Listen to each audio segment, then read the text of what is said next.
All right, so the one thing venture capitalists are accused of is not funding enough women entrepreneurs.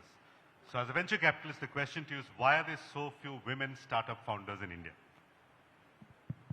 No, so I think the industry is guilty, not just in India. It's a global phenomena. I think it's risen to the top, especially in the last 10, 15 years as dialogues have moved beyond what the purpose of venture is and why aren't more women coming forth.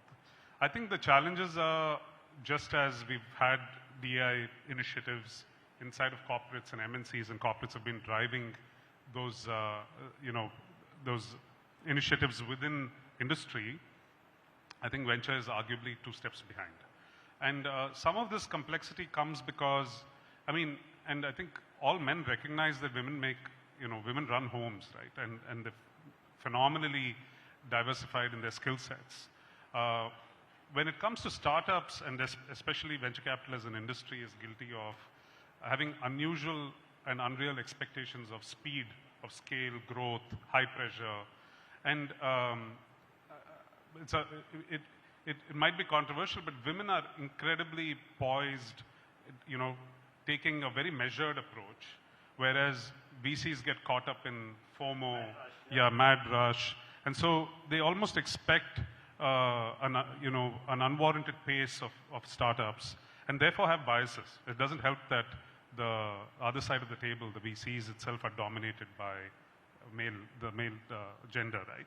And so I think it's a cycle that will take, by the way, venture is being celebrated in India, but we haven't finished a regular cycle in venture where even the male entrepreneurs have delivered in spades, right? So it is a tough industry where you pick up a startup, you give it startup funding, and it gets to scale. So when that's being judged across the industry, women have it twice as difficult. And breaking into that, through that mindset that women are also capable of this is taking its own natural course. What I would double down on is, and this was not coordinated between the winner and me, but what I would double down on is, I think, like any